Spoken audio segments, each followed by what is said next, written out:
এই মুহূর্তে গোটা বাংলাদেশ জ্বলছে, ফুঁপে উঠছে বিদ্রোহের আন্দোলনে। কারণ একটাই, কোটা বিপ্লব। কোটা বিপ্লব কি জানেন না, তাই তো? সঙ্গে থাকুন। অ্যাকচুয়ালি সরকারি চাকরির ক্ষেত্রে পৃথিবীর প্রতিটা দেশেই স্পেশাল কোটা থেকে থাকে। যারা নিম্নবিত্ত বা ফিজিক্যাল ডিসএবিলিটি কিংবা নানান রকম প্রতিবন্ধকতায় ভোগেন কিংবা কোনো একটা স্পেশাল জাতিদের জন্য সবসময় ছাড় দেওয়া থাকে। ঠিক তেমনি বাংলাদেশের ক্ষেত্রেও সেখানে 1% সংরক্ষিত থাকে প্রতিবন্ধকতার মানুষের জন্য, 1% থাকে মাইনরিটি অর্থাৎ সংখ্যালঘু মানুষের জন্য, 10% মহিলা এবং 10% উপত্যকা আদিবাসীদের জন্য, 30% ফ্রিডম ফাইটারদের জন্য এবং 44% শুধুমাত্র সাধারণ মানুষের জন্য। এমতো অবস্থায় বাংলাদেশের চাকরি প্রার্থীদের একটাই আন্দোলন, তাদের মেধা থাকা সত্ত্বেও তারা তাদের মেধা দিয়ে চাকরি পাচ্ছে না। এদিকে কোটার জন্য যাদের অমেধা, যাদের এতটা কোয়ালিফিকেশান নেই, তারা সেই জায়গাটা দখল করে বসে থাকছে। আর যার ফলে দিনের পর দিন বেকারত্বের সংখ্যা প্রচুর পরিমাণে বেড়ে যাচ্ছে। তবে বলে রাখি, এই মুহূর্তে তাদের আন্দোলনের সবথেকে বড় ইস্যু হচ্ছে মুক্তিযোদ্ধা কোটা নিয়ে।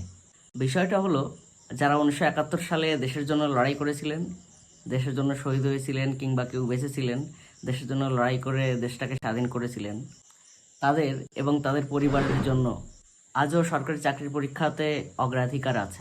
আর এটাই হলো সেই ফ্রিডম ফাইটার কোটা, যা টোটাল ভ্যাকান্সির 30% জুড়ে থাকে।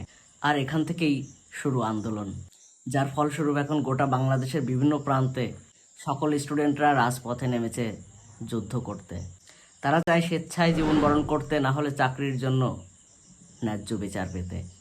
ইতিমধ্যে 15 জুলাই সোমবার আন্দোলন করতে গিয়ে শহীদ হয়ে গেলেন আবু শহীদ সহ আরও অনেক ছাত্রছাত্রী। তবে তাদের মধ্যে সবচেয়ে যোদ্ধা বিদ্রোহী হচ্ছে আবু সাঈদ, যার বিদ্রোহ এ যুগের কোনো বড় নেতার থেকেও এক ফোঁটাও কম নয়। সে রাজপথে দাঁড়িয়ে যুদ্ধ করতে করতে পুলিশের গুলিতে নিজের জীবন দান করেছে। তার আন্দোলনের একটাই ভাষা, বুকের ভিতর দারুণ ঝড়, বুক পেতেছি গুলি কর। বাংলাদেশের প্রতিটা ছাত্রের ভিতর এখন একটাই তীব্র ইচ্ছা, হয়তো মরবে, না হলে জয় করবে। তাদের যুদ্ধে তাদের অধিকার ছিনিয়ে নেবে, তাদের প্রাপ্য পদ আদায় করে নেবে। তাই যুদ্ধের দামামা বাজিয়ে গলি থেকে রাজপথে অহরহ তারা নেমে পড়েছে। কত মা তার সন্তানকে হারিয়েছে, কত প্রেমিকা তার প্রেমিককে হারিয়েছে এই যুদ্ধের ময়দানে, এই কলেজ গ্রাউন্ডে, শহরে, এই রাজপথে। আরও কত প্রেমিকা সাজিয়ে দিচ্ছে তার প্রেমিককে যুদ্ধের জন্য, আর প্রাণপণে বলছে, মিছিলে এবার প্রেম হোক, ভেঙে যাক মোহ, তুমি সাজো ব্যারিকেড, আমি বিদ্রোহ।